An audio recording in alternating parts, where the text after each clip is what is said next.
তাহলে পরিবেশের জন্য যে ভাবনা সেই চ্যাপ্টারটার আমরা আগে আলোচনা করেছি বায়ুমণ্ডলটা, তাই তো। এরপর আমরা যেটা এর একটা দ্বিতীয় পার্ট যেটা আছে, যেটাকে আমরা বলছি শক্তির যথাযথ ব্যবহার। আমরা নিশ্চয়ই সবাই জানি যেমন জল যেমন আমাদের গোটা পৃথিবীতে কি আছে, ফ্রি অফ কস্টেই মোটামুটি আমরা জল পাচ্ছি তো। কিন্তু তবুও জল যদি আমরা সঠিকভাবে ব্যবহার না করি, সঠিকভাবে যদি জল খরচ না করি, তাহলে বলো না মিষ্টি জলের আমাদের কি হবে, অভাব হবে না। তো ঠিক তার থেকেও বেশি জটিল পরিস্থিতিতে আমাদের পরিণত হয়ে গেছে এই শক্তিটা। শক্তি আমরা যেটাকে অ্যাপ্লাই করছি, শক্তি আমরা যেখান থেকে পাচ্ছি, খরচ না করি, তাইলে কি হবে, মানে যদি ভাবো তো ভাবতে ভাবতে অবাক হবে। মডেলিংয়ের একটা গাড়ি বার হলো, যে গাড়িটার খুব বেশি টাকা দাম, ধরে নাও মোটর সাইকেল বটে, এত ডিজাইন এবং এত কিছু ওর মধ্যে ফিচার্স যোগ করা হয়েছে, যার জন্য ওর দামটা মোটামুটি ধরে নাও প্রায় 10 লাখ টাকা। কত লাখ? 10 লাখ। এইবারে সেই গাড়িটা চালানোর জন্য তো একটা জ্বালানি চাই কি নাই বলো। তাহলে জ্বালানি মোটামুটি ধরে নাও পেট্রোল। এবারে ধরে নাও পেট্রোল শেষ, কথা গাড়ির ট্যাঙ্কির, তাই তো। তাহলে আমরা পেট্রোল পাম্প বলে দিল তেল শেষ। তাহলে পেট্রোল পাম্প কোথা থেকে পেট্রোল আসে? তৈল খনি থেকে, তৈল খনিও বলে দিল তেল শেষ। তাইলে বলো না এবারে 10 লাখ টাকার গাড়ি থাকুক আর 200 লাখ টাকার গাড়ি থাকুক, পেট্রোল ডিজেল যদি আমাদের তৈল খনির তৈলগুলো শেষ হয়ে যায় তো আর চালানো যাবে? তাহলে এই জন্যে বলা আছে শক্তির যথাযথ ব্যবহার। যেমন তোমরা নিশ্চয়ই লক্ষ্য করবে আমাদের আশপাশে ম্যাক্সিমাম মোটর সাইকেল সিঙ্গেল লোক ঘুরে বুলছে। সিঙ্গেল মানে নিজের গাড়ি নিজে ঘুরে বুলছে। এমন কিছু অফিস আছে যে অফিসে একই জায়গা থেকে 5 জন ওই অফিসটা আসছে কাজ করতে, 5 জনে 5টা গাড়ি আনছে। তাহলে বলো না 5 জনে 5টা গাড়ি আনলে 5টা যদি হাফ লিটার করে তেল পুড়ে তো 2.5 লিটার তেল পুড়ল না। তো 5 জনে যদি ওরা কটা গাড়ি? 3টা গাড়ি, 3টা হলে কত লিটার তেল পুড়তো? 1.5 লিটার। আধা লিটার করে হলে 1.5 লিটার। তাহলে 1.5 লিটার আর ওইটাই বললি কত? 2.5 লিটার। তাহলে 1 লিটার বাঁচত না। সেই 1 লিটারটা বলো না পরবর্তীতে কেউ কাজে লাগাতে পারত, পরবর্তী প্রজন্মে চলে যেতে পারে। তো এই জন্য আমাদের এই এখন কি করতে হবে, যে কোনো জিনিস খরচ করতে গেলে সেটাকে আমরাকে হিসাবে চলতে হবে, ঠিক আছে। তো সেই জিনিসটাকেই বলা হচ্ছে শক্তির যথাযথ ব্যবহার। মানে আমরা খরচ করা বন্ধ করে দিব, তাইলে আমরা কি করে চলবো? পারবো না চলতে। তাইলে খরচও করব, কিন্তু খরচটা যাতে আমাদের এর মধ্যে তুমি বাইক নিয়ে ঘুরতে পাবে না। 5 কিলোমিটার দূরে যেখানে যাবে সেখানে বাইকে যাও, 3 কিলোমিটারের নিচে তোমাকে সাইকেল চাপতে হবে, সাইকেলে যাওয়া আসা করতে হবে, ঠিক আছে। তো এইসব কিছু রুল রেগুলেশন, যেখানে একই জায়গা 2 জন 3 জন যাচ্ছে তারা যেমন একটা গাড়িতেই যাওয়া আসার চেষ্টা করে, তাইলে কি হবে, আমাদের জ্বালানিগুলা বাঁচে যাবে। এবং জ্বালানিটা যদি বাঁচে তাইলে আমাদের ভবিষ্যৎ প্রজন্ম যারা আসবে তারা সেটা ব্যবহার করতে পারবে।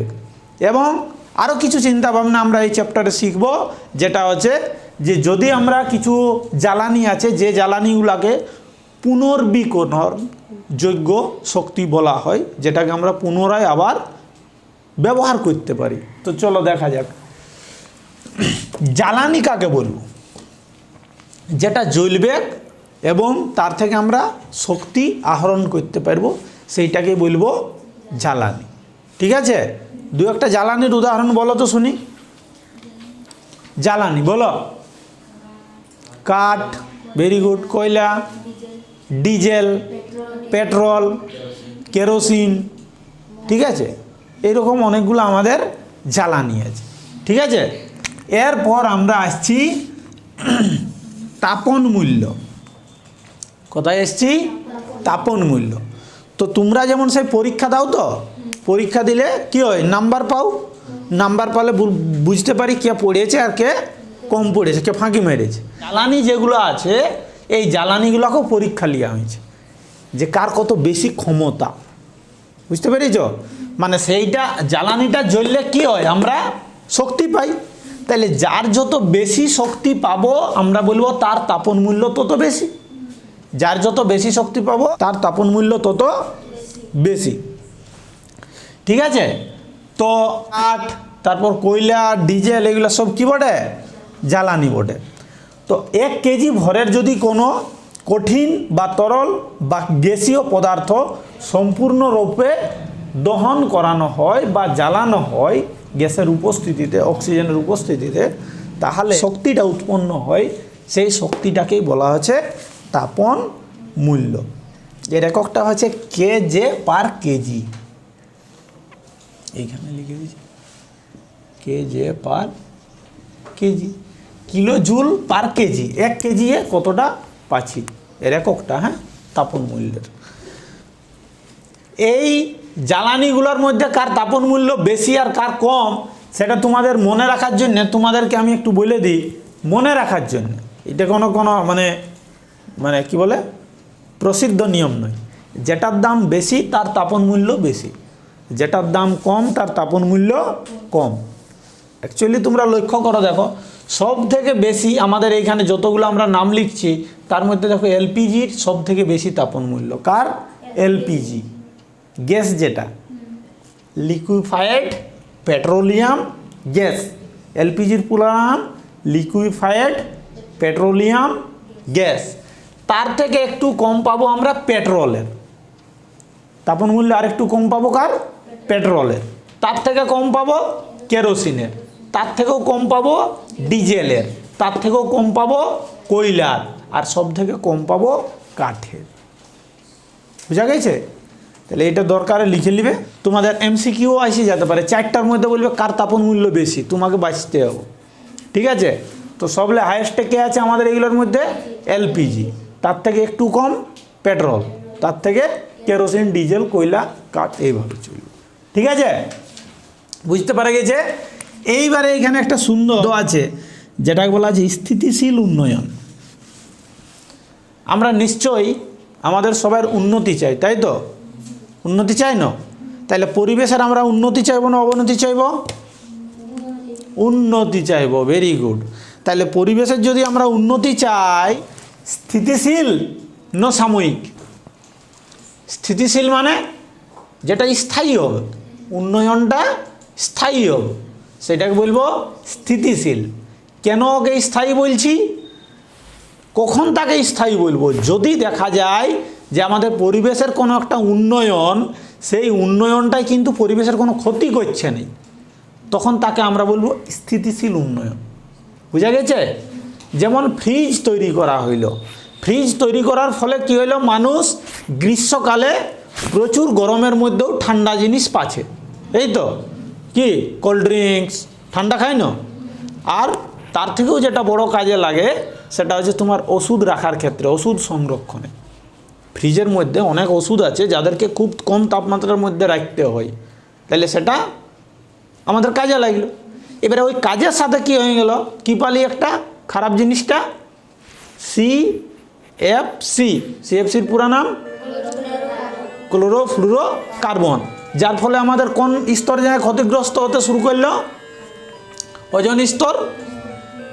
তাহলে যেমন আমাদের ওই ফ্রিজগুলো একটা কাজে লাগলো, তেমন আমাদের একটা ক্ষতিও হইলো। তাহলে আমরা স্থিতিশীল উন্নয়ন কখন বলবো? যখন আমাদের কাজে লাগবে কিন্তু কোনো ক্ষতি হবে নাই। তাহলে আমরা দেখব সেই রকম কোন কোন জায়গা বা কিভাবে আমরা সেই স্থিতিশীল উন্নয়নটাকে বেশি করতে পারি। ঠিক আছে, মানে এই যে যেমন একটু আগে বললাম ফ্রিজের গল্পটা, তো সেটাও টার্গেট দেওয়া হয়ে গেছে যে 2030 সালের মধ্যে যেমন সিএফসির পরিমাণটা কমানো যায়। ওই জন্য দেখবে ফ্রিজ বা যে কোনো জিনিসের আপডেট হয় না, নতুন মডেল বেরায়। নতুন মডেল বার হওয়ার উদ্দেশ্য হচ্ছে আগে যে পরিমাণে সিএফসি নির্গত হইতো, এখন একটা নতুন কোম্পানি বার হবে, সে কিন্তু চেষ্টা করবে যে সিএফসি যাতে কম বেরোয়, তবে না তারটা বেশি দিন মানে লাস্টিং করবে এবং সেটা মানুষ বেশি পছন্দ করবে এবং আমাদের পরিবেশের জন্য সেটা পরিবেশ বান্ধব হবে। তো যাই হোক, এইবারে শক্তির পুনর্বীকরণ আর অনবীকরণ। অনবীকরণ, নবীকরণ মানে কি? নবীকরণ মানে নতুন করা, নতুন করে। ঠিক আছে, নবীকরণ মানে নতুন করে বা নতুন করা, মানে ওই সেম জিনিসটাকে যদি আমরা বারবার ব্যবহার করতে পারি তখন তাকে আমরা বলবো পুনর্বীকরণযোগ্য। আর যদি একবার ব্যবহারের পরে সেটা শেষ হয়ে যায় তখন তাকে বলবো অনবীকরণযোগ্য। যেমন জীবাশ্ম জ্বালানি, যেমন কয়লা, ওটা না জীবাশ্ম জ্বালানি, জীব থেকে যে জ্বালানিটা পাই সেটাকে আমরা বলবো জীবাশ্ম জ্বালানি। তো কয়লা, কাঠ, পেট্রোল, ডিজেল, কেরোসিন, এইগুলা বলো না একবার জ্বালানোর পরে ঘুরে জ্বালাতে পারি আমরা? ঘুরে জ্বালাতে পারবো? 1 লিটার তেল ভরো, গাড়ি তেল শেষ মানে শেষ। তাহলে এইটাকে আমরা কি বলবো? অনবীকরণ না পুনর্বীকরণ? কোন দিকে বলবো বলো? অনবীকরণ। পেট্রোল, ডিজেল, কেরোসিন এটা পুড়িলেই তো শেষ হয়ে যাচ্ছে। পুনর্বীকরণ মানে ওটা ঘুরায় ব্যবহার করতে পারবো। যেমন ধরো উইন্ড মিল আছে, বায়ু শক্তি, যেটা নাম শুনেছ, বড় বড় টারবাইন থাকে। সেই টারবাইনটা আমাদের যেমন এই ফ্যান আছে, তো এই ফ্যানের মতোই ফ্যান বটে, কিন্তু এর ঘুরাতে থাকে। আর যখনই ঘুরাবে তখনই এখানে কি তৈরি হবে? কারেন্ট। বুঝতে পেরেছ? এইবারে জিনিসটা হচ্ছে এই বায়ুটা যখন এই দিক থেকে আসবে এবং এই পাখাটাকে ঘুরাবে, তারপরে বলো না এই বায়ুটা এখান থেকে পেরিয়ে যাবে না এই পাশে পেরিয়ে যায়, যদি পিছনে আরেকটা পাখা থাকে ওকে ঘুরাবে কেন? নেই ঘুরাবে কেন? নয় এমন হইলো যে এই পাখাটাকে ঘুরাইছি মানে এইটাকে আর ঘুরাবো নাই, তাহলে বলো না বায়ুটাকে পুনরায় ব্যবহার করতে পারলি কি নেই? এই জন্য এটাকে আমরা কি বলবো? পুনর্বীকরণযোগ্য শক্তি। আরও যেমন আছে সৌরশক্তি, সূর্যের আলো, সেটাকেও তো আমরা পুনরায় ব্যবহার করতে পারছি। বায়ু শক্তি, যেটা বললাম, বায়ু শক্তিকেও আমরা বারবার ব্যবহার করতে পারছি। ওটা কি শেষ হয়ে যাচ্ছে কয়লা ডিজেলের মতো? নাই। ভূতাপ শক্তি, ভূপৃষ্ঠটা এসে পড়ছে, সেই তাপটা থেকে যে শক্তিটা আমরা পাই সেটাকেও আমরা পুনরায় ব্যবহার করতে পারি। তারপরে আছে বায়োমাস শক্তি, জোয়ার ভাটা শক্তি আর বায়োগ্যাস। সমুদ্রের জল যখন বেড়ে যায় তখন সেটাকে বলা হয় জোয়ার, আর যখন কমে যায় সেইটাকে বলে ভাটা। বুঝতে পেরেছ? তো জোয়ার মানে জল যখন বাড়ছে আর একবার কমছে, তো মানুষ কি করেছে? প্রকৃতি যেসব কাজকর্মগুলোকে করে, দেখো মানুষের উন্নতি কেনে, পৃথিবীতে কোটি কোটি জীব থাকা সত্ত্বেও মানুষ কি করছে? পৃথিবীটাতে রাজ করছে না? কারণ প্রকৃতি যে কাজগুলো করে তার বুদ্ধি খাটায় নিয়ে প্রকৃতিকেই খাটায় কি নেই। যেমন জোয়ার ভাটাকে কীরকম করে? যখন জোয়ারের সময় কি হয়, জল বেড়ে যায়, তাহলে ওইখানে পাখা রাখা আছে, মানে ওই টারবাইন বলে, ওইগুলাকেও টারবাইন বলে। তাহলে এইবারে কী করবে? যখন এই জল বাড়বে, তাহলে বলো না জলটা পেরালে ওই মানে পাখাটা দিয়ে জলটা পার হলে পাখাটাকে ঘুরাবে কেন? নেই ঘুরাবে। এবারে যখন ওই দিক থেকে আবার জলটা আসবে তখন আবার ঘুরাবে। তাহলে জলটা যখন তোমার জোয়ারের সময় উঠছে আর ভাটার সময় নামছে, এই মানে এই প্রসেসিংটাকে কাজে লাগাই নিয়ে আমরা কি তৈরি করাছি? বিদ্যুৎ। তোমরা সবাই তরকারিপাতি রান্নাবান্না করো নাই? খাও তো? হ্যাঁ, তরকারিপাতি খাও তো? তো আমরা মার্কেট থেকে যা কিনে আনি সবকে কি করি? ডাইরেক্ট রান্না করি আর খাইয়ে দিই না? কিছু ফেলান যায়। তো যেগুলা ফেলান যায় সেইগুলাকে কি হয়? ওইগুলা মানে পচনশীল বটে। তাহলে সেই পচনশীল থেকে যে আমরা শক্তিটা পাবো সেইটাকে বলবো বায়োমাস শক্তি। কিছু সবজির খোসা, কচুরিপানা নাম শুনেছ? কচুরিপানা হতে পারে, মৃত প্রাণীর দেহাবশেষ হতে পারে, যেগুলো পচনশীল আছে। এইগুলা যখন কার্বন ঘটিত যৌগ, এগুলো সব কি থাকে? কার্বন নিয়ে তৈরি থাকে। এই কার্বন ঘটিত যৌগগুলোকে একত্রে বলা হয় বায়োমাস। কি বলা হয় একত্রে? বায়োমাস। তো এর মধ্যে যে শক্তিটা লুকানো থাকে সেইটাকে বলা হয় বায়োমাস শক্তি। কি বলা হবে? বায়োমাস শক্তি। আর বায়োগ্যাস কাকে বলবো? বায়োমাসকে বায়োগ্যাস প্ল্যান্টে বায়ু নিরুদ্ধ প্রকোষ্ঠে বায়ুর অনুপস্থিতিতে মিথোজেনিক ব্যাকটেরিয়া দ্বারা বিয়োজিত করলে জটিল জৈব রাসায়নিক প্রক্রিয়ায় যে গ্যাসীয় মিশ্রণ উৎপন্ন হয় তাকে জৈব গ্যাস বা বায়োগ্যাস বলে। তোমরা নিশ্চয়ই গোবর গ্যাস নাম শুনে থেকেছ? ওই গোবর গ্যাসটাও হচ্ছে বায়োগ্যাস। মানে জীব থেকে পাওয়া কোনো দ্রব্যকে সেখানে কি করা হয়? এমনভাবে পচানো হয় যে ওখান থেকে মিথেন গ্যাস বার হয়ে আসে, আর ওইটাকে আমরা জ্বালানি হিসাবে ব্যবহার করি। এই বায়োগ্যাসের প্রধান উপাদান হচ্ছে মিথেন। কে বটে? মিথেন। কারণ ওইখান থেকে মিথেনটাকেই কাজে লাগাতে পারি না আমরা। 60 থেকে মোটামুটি 80% থাকে। এছাড়াও এইটাতে কার্বন ডাইঅক্সাইডও থাকে, আর সামান্য H2S গ্যাসও পাবো, আর হাইড্রোজেন গ্যাসও কিছু থাকে, জলীয় বাষ্পও থাকে। কিন্তু সব থেকে বেশি কী পাচ্ছি বলো? মিথেন। মিথেনের সংকেতটা বলো CH4। সেই অক্সিজেনের উপস্থিতিতে কি হয়? আগুন জ্বলে না? বেশিরভাগ কথা দেখা যায় রাত্রে শ্মশানে, দেখবে দুপ দুপ আগুন জ্বলল। আগে জ্বলতো, এখন নাই জ্বলে। হ্যাঁ, CH4। সিটা বড় হাতের, এইচটা বড় হাতের, ফরটা এইচের নিচে, CH4। শ্মশানে কেনে জ্বলতো মিথেন গ্যাস। আগের সময় কি হইতো, যে কোনো প্রাণী মারা গেলে তাদেরকে শ্মশানে লেগে নিয়ে পুঁতে দেওয়া হতো, মাটি চাপা দিয়ে দেওয়া হতো।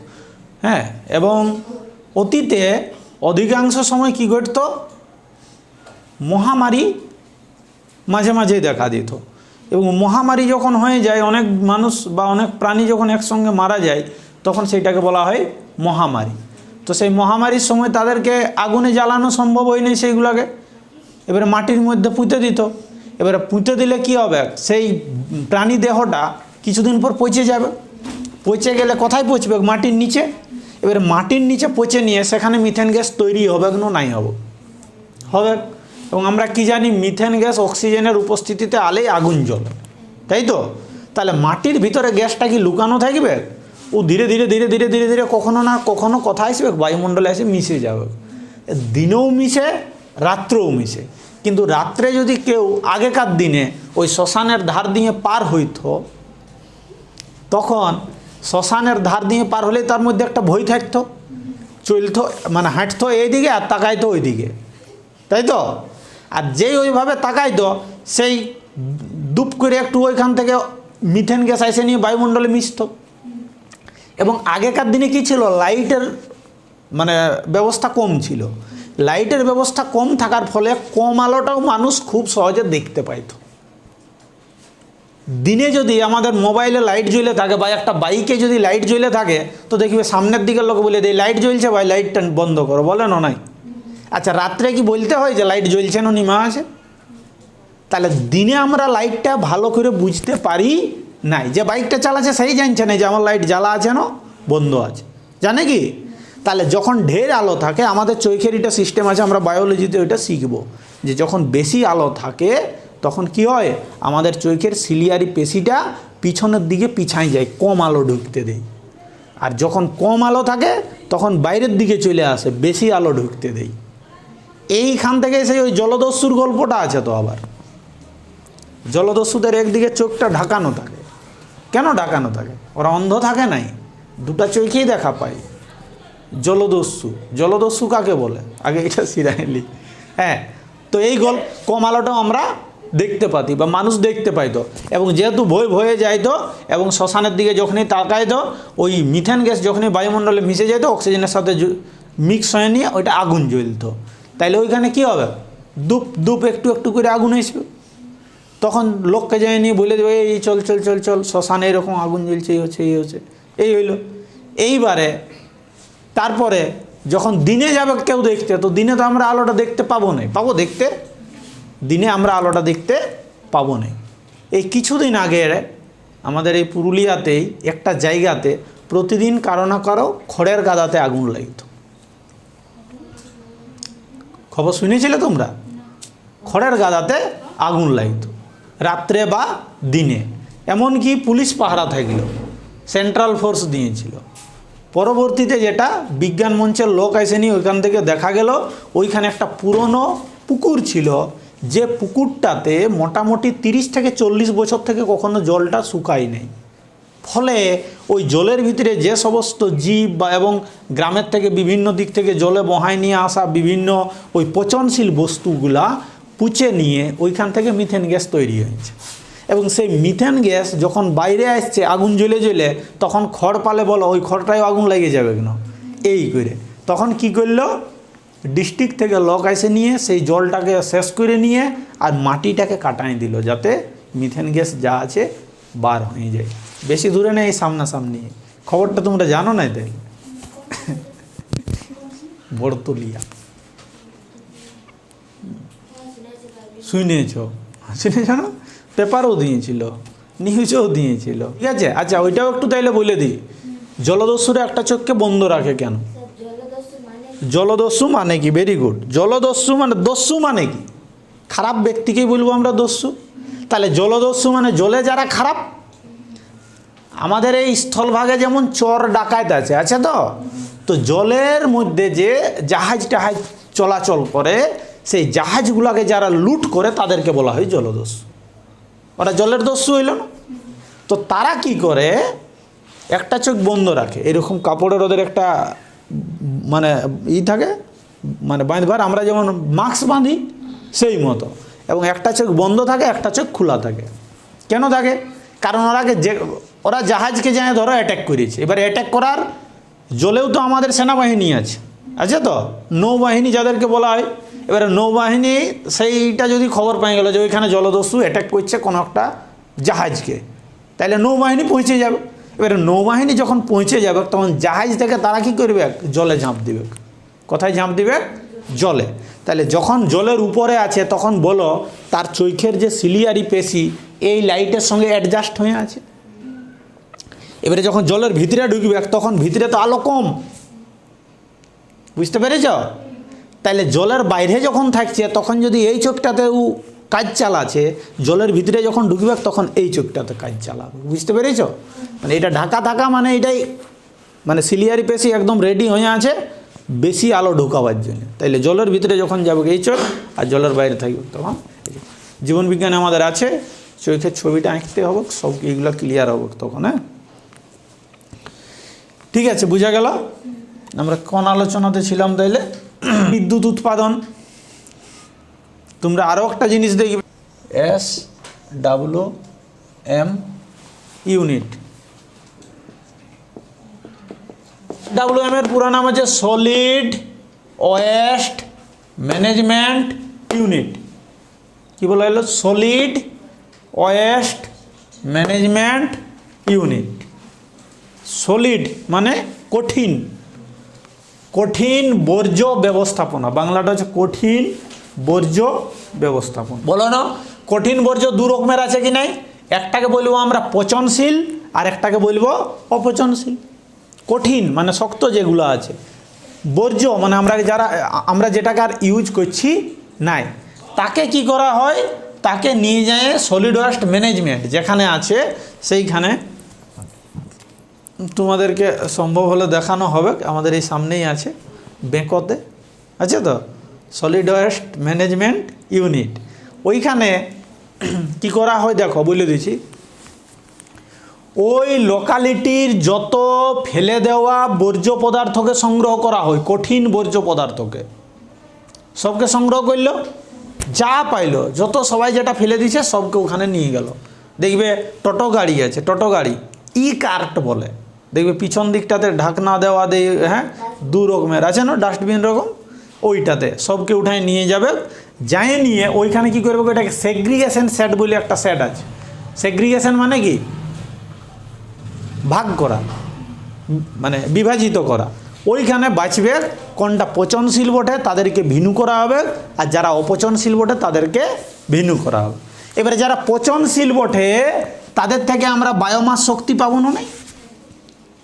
ওই পচনশীল বস্তুগুলোকে ব্যবহার করে কেঁচো সার বানানো যাবে। কেঁচো সার নাম শুনেছ? ভার্মি কম্পোস্ট, কেঁচো সার বানানো যাবে। অপচনশীল বলো, দু একটা উদাহরণ বলো না। অপচনশীল প্লাস্টিক, ভেরি গুড। আর কাঁচ, বুঝবে কোনোদিন, লোহা, এইগুলোকে আলাদা করে ধাতুগুলোকে ধাতুর দিকে পাঠাবে, প্লাস্টিককে প্লাস্টিকের দিকে পাঠাবে, কাঁচকে কাঁচের দিকে পাঠাবে, ওটাকে আবার বিক্রি করে দেওয়া হবে। বুঝতে পেরেছ? তাহলে এটাকে বলা আছে সলিড ওয়েস্ট ম্যানেজমেন্ট। তাহলে নোংরাগুলা সব বিক্রি হবে, তাহলে সেখান থেকে আমরা একটা টাকা পাবো এবং রোগগুলা কম হবে। নোংরা যদি কম থাকে পরিষ্কার পরিবেশ যদি থাকে তাহলে রোগ কমে যাবে। ঠিক আছে, তাহলে স্থিতিশীল উন্নয়ন কোনটা বুঝতে পারা গেছে। এইগুলা কিন্তু ডিটেলস আমাদের জানতে হবে। সৌরশক্তি, বায়োশক্তি, ভূতাপ শক্তি, বায়োমাস শক্তি, জোয়ার ভাটা শক্তি, বায়োগ্যাস, জীবাশ্ম জ্বালানি, এইগুলা সম্ভব হলে আরেকবার আলোচনা করব।